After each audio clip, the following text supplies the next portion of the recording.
Saudações cordiais, caríssimos alunos. Eu sou o professor Luciano Gomes, da Rede de Educação do Paulista, e agora estarei aqui ministrando mais uma aula de Ciências da Natureza para a EJA, Educação de Jovens e Adultos, precisamente fase 1 e fase 2. Professor Luciano, qual é o tema da nossa aula para hoje? O tema da nossa aula consiste em micro-organismos, principais doenças causadas por eles. Esta aula consiste na nossa aula de número 23, parte 1. Muito bem, professor Luciano. Dentro deste tema, dentro desta temática, o que nós iremos estudar hoje? Basicamente, nós começaremos fazendo uma contextualização do tema tratado. Em seguida, iremos falar um pouco sobre as bactérias. Por fim, estaremos concluindo a nossa aula explicando algumas doenças bacterianas, ou seja, algumas doenças causadas por bactéria, e por fim, deixarei para vocês um breve desafio. Muito bem, professor Luciano. Dentro da contextualização, o que é necessário nós sabermos com relação aos micro-organismos? Muito bem. Vamos primeiramente partir da nomenclatura. Ô professor, fala uma linguagem que eu entenda, professor. O que vem a ser a nomenclatura? É entender a palavra pela sua própria escrita. O que são micro-organismos? Eu já adianto para vocês que micro-organismos são seres vivos que são visíveis apenas através da utilização de microscópio. Por exemplo, existem vários tipos de microscópio. Então, a gente não consegue visualizar os micro-organismos, de uma forma geral, a olho nu. Olhando assim, eu não consigo visualizá-los. Nós conseguimos observar os micro-organismos por meio de um aparelho chamado microscópio. Ô professor, eu já ouvi falar, professor, em microscópio. Agora, só tem como explicar para nós ou relembrar o que vem a ser microscópio? Existem vários tipos de microscópio. Microscópio eletrônico, microscópio óptico. Ô professor, e para que serve o microscópio? Ele é um aparelho que permite a ampliação do tamanho das imagens. Ou seja, um ser vivo muito pequeno, invisível à nossa visão, a olho nu, ele pode ser visualizado por meio do microscópio, porque as lentes permitem ampliar o tamanho daquela imagem. Por isso, chamamos de micro-organismos. São organismos microscópicos, são organismos muito pequenos ou pequeníssimos, que são visíveis apenas através do uso desse aparelho. Ok, professor. Professor, o senhor pode citar para nós quais são os micro-organismos, de uma forma geral, que existem? Posso. Os micro-organismos, nós temos aí, por exemplo, as bactérias. Nós iremos falar detalhadamente na aula de hoje sobre as bactérias. Mas também tem, dentro dos micro-organismos, os fungos, os protozoários, os vírus, e será sobre esses micro-organismos que nós iremos discutir a partir desta aula de hoje. Precisamente, nós iremos começar falando sobre as bactérias. Ok, professor. A aula é sobre micro-organismos, sobre as principais doenças que esses micro-organismos causam. Eu já posso, professor, chegar em casa ou comentar com minha professora em sala de aula que os micro-organismos, todos eles são ruins? Não. Os micro-organismos, eles podem ser bons e também podem ser ruins.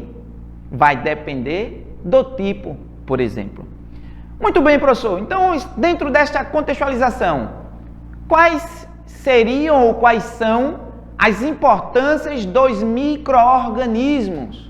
Eu vou citar algumas delas, porque são várias. A primeira importância dos micro-organismos, porque eles atuam na limpeza do meio ambiente. Professor, como assim, professor? Os micro-organismos atuam na limpeza do meio ambiente. Ou seja, existe um grupo específico de micro-organismos, como por exemplo algumas bactérias chamadas de saprófitas. Eita, professor, que nome é esse? Saprófitas. São bactérias decompositoras, Elas atuam aí fazendo a decomposição da matéria orgânica. Eita, professor, tá ficando difícil, professor, calma. Existe um grupo de micro-organismos como por exemplo esse que eu citei, das bactérias, né, saprófitas, atuam fazendo a decomposição do lixo, em especial da matéria orgânica. Ô professor, o que vem a ser matéria orgânica? Matéria orgânica são restos de animais ou vegetais em estado de decomposição. Então, graças a algumas bactérias, alguns fungos, por exemplo, aquele lixo orgânico, ele é decomposto. E daí os nutrientes voltam a reciclar, né? Voltam para o ciclo de cada nutriente específico. Então, as bactérias, por exemplo, os micro-organismos, atuam na decomposição da matéria orgânica, fazendo essa limpeza para o meio ambiente. Ok, professor. Então, o senhor tem razão. Tem micro-organismo que é bom. Se faz a limpeza do meio ambiente por meio da decomposição, ele é bom. Só serve para isso, professor, os micro-organismos? Não. Tem micro-organismos que são utilizados pela indústria alimentícia. Professor, como assim? Tem micro-organismos que são utilizados pela indústria alimentícia. Tem micro-organismos que são utilizados por essas indústrias para fabricar, para obter alimentos. Por exemplo, os alimentos oriundos ou derivados do leite, o queijo, né, iogurte, é necessário para produzir esses alimentos que passam por processo de fermentação. Existe um grupo, por exemplo, de bactérias chamada lactobacillus. Lactobacillus. Eles são importantíssimos na elaboração, na obtenção de determinados alimentos, né, de origem láctea. Ok? Ok. O pão, né, a bebida alcoólica, por exemplo, cerveja, fermentação, é necessário alguns micro-organismos, como leveduras, para promover aí a obtenção de determinado alimento. Ok, professor, estou entendendo. Então tem micro-organismo bom porque faz a limpeza do meio ambiente. Tem micro-organismo bom porque ele tem a capacidade de produzir alimentos. Ô professor, só servem para isso? Não. Existem micro-organismos que também são utilizados pela indústria farmacêutica. Como assim, professor? Tem micro-organismos que são utilizados para a obtenção, para a produção, para a fabricação de medicamentos. Olha só, né? Olha lá, tem um medicamento chamado penicilina. Penicilina é um medicamento obtido por meio de um determinado micro-organismo, que nós iremos conhecer nas próximas aulas. Então, via de regra, para nós partirmos para o próximo tópico da nossa aula, além dessa contextualização, é importante que você fixe em sua mente, fixar em sua memória que os micro-organismos podem ser bons e podem ser ruins. Os bons, eles são utilizados para a limpeza do meio ambiente, decomposição da matéria orgânica, são utilizados para a fabricação de alimentos, são utilizados para a fabricação de medicamentos, dentre outras importâncias, dentre outros exemplos. Ok, professor? Então, só revisa, professor, para mim, por gentileza. Os micro-organismos são seres vivos, microscópicos, visíveis por meio da utilização do microscópio, que é um aparelho que permite ampliar o tamanho das imagens. Ok, professor? Muito bem. Vamos conhecer na aula de hoje um pouquinho sobre as bactérias? Pois não. Professor, explica para nós o que são bactérias. Ah, professor, não precisa nem explicar, professor, eu já sei. Bactérias são micro-organismos. Isso. Por que são micro-organismos? Porque são visíveis apenas através do uso desse aparelho chamado microscópio. Ok, professor. Mas o que são as bactérias? As bactérias são micro-organismos, né? São seres vivos muito pequenos ou pequeníssimos que podem ser encontrados em qualquer lugar. Podemos encontrar bactérias na água que nós tomamos banho, na água que nós bebemos, né? Então, podemos encontrar as bactérias também no ar. Ô, professor, será que aqui existem algumas bactérias? Existem. Ô, professor, e por que eu não estou vendo? Porque são microscópicas. Mas as bactérias estão presentes no ar, na água, elas também estão presentes no solo e dentro dos seres vivos, dentro dos humanos, dentro dos animais irracionais, dentro também das plantas. E quando essas bactérias se encontram dentro de outros seres vivos, na maioria das vezes, elas encontram-se parasitando. Professor, meu Deus do céu, professor. O que quer dizer parasitando? Existe um grupo específico também de bactérias que são perniciosas. Eita, como assim? Perniciosa. Existe um grupo de bactérias que são patogênicas, ou seja, são causadoras de doença. Para elas sobreviverem, precisam parasitar outro ser vivo, seja nós humanos, seja os animais irracionais, por exemplo, os animais domésticos, cão, gato, cachorro, boi, coelho e etc. Seja também parasitando plantas. Tem bactérias que sobrevivem se alimentando ali dos tecidos celulares das plantas. Muito bem, professor. Então, eu já sei o que são bactérias, são micro-organismos que estão presentes no ar, na água, no solo. Ok, professor. Ô, professor, todas as bactérias elas são iguais? Não. Elas recebem uma classificação de acordo com a sua forma. Por exemplo, tem bactérias no formato arredondado, chamado de coccus. Por exemplo, alguns nomes são complicados, mas não precisa memorizar não. Chamado de diplococcus, streptococcus. Coccus quer dizer bactérias com formato arredondado. Ok, professor. Tem bactérias no formato de bastões, como se fossem bastonetes, né? Essas bactérias recebem o nome de bacilos, como diplobacilos, por exemplo. Ô, professor, tem bactéria no formato daquela molinha do seu caderno, como se fosse um formato helicoidal. Essas bactérias recebem o nome de espirilos, tem esse formato assim. Então, as bactérias, igual nós, humanos, temos formas diferentes e as bactérias também têm forma diferente. E daí elas podem ser classificadas basicamente em cocos, bactérias arredondadas, em bacilos, formato de bastões, ou espirilos, no formato aí helicoidal. Tá certo? Ok, professor. Estou gostando, professor. Estou entendendo. Ô, professor, as bactérias, elas se reproduzem? Sim ou sim? Sim. Eu já estou dando a resposta, né? Se reproduzem. Elas se reproduzem de forma sexuada e de forma assexuada. Ô, professor, o que é uma reprodução sexuada? É aquela reprodução na qual duas bactérias, elas se juntam, se unem e trocam aí o seu material genético e se reproduz. Então chama-se reprodução sexuada. Ô, professor, e o que é reprodução assexuada? É quando uma bactéria, por exemplo, ela se divide ao meio, formando duas bactérias. Tem até um nome específico, a gente vai aprender mais na EJA, fase 3, fase 4 e no ensino médio. Mas eu vou adiantar para vocês. Essa reprodução na qual uma bactéria se divide ao meio, formando duas, chama-se bipartição. Eita, professor, o que é bipartição? Bi quer dizer dois. É quando uma bactéria se divide em duas. Então, as bactérias, por serem seres vivos, elas se reproduzem.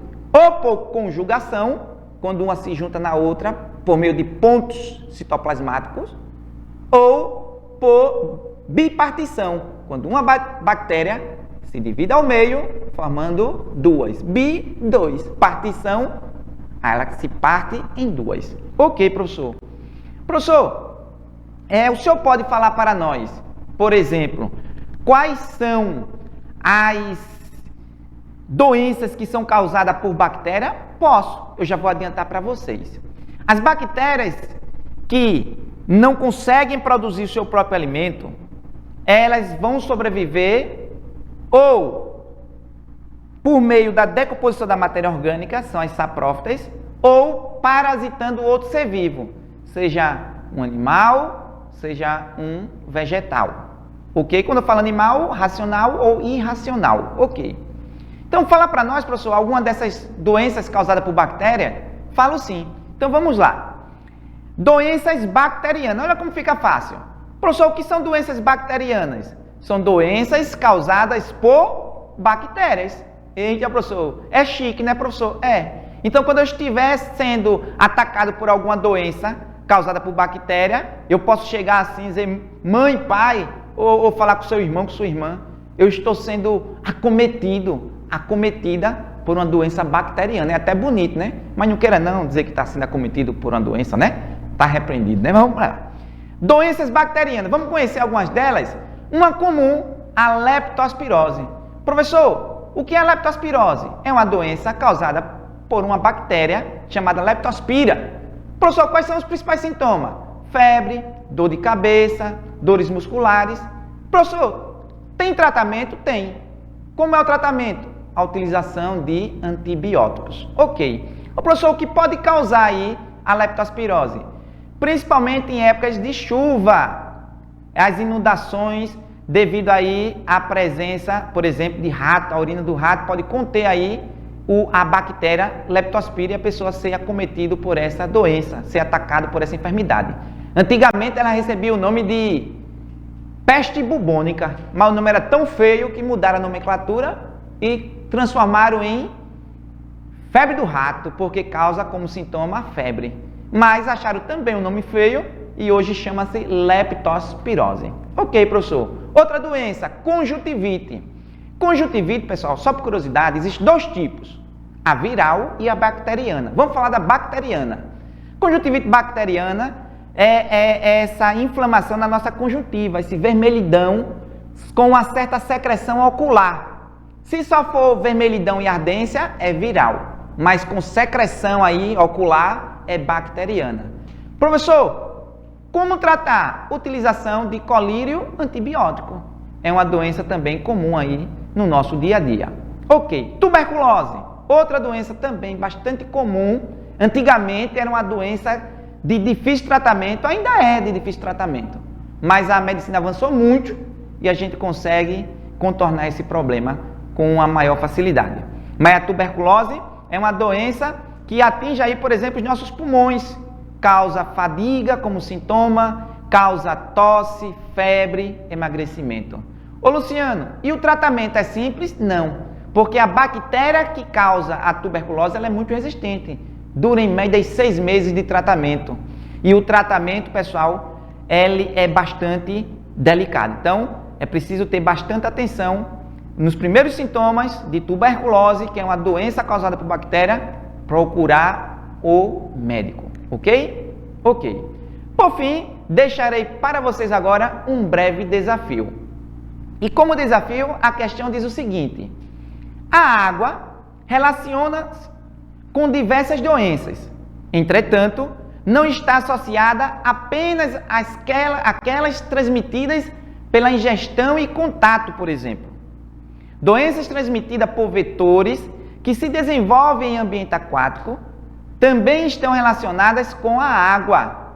Sendo assim, analise as alternativas e marque aquela em que não há um vetor que apresenta parte do ciclo de vida na água. Será que é a letra A, malária? Será que é a letra B, zika? Será que é a letra C, leptospirose? Será que é a letra D, dengue? Ou letra E, chikungunya?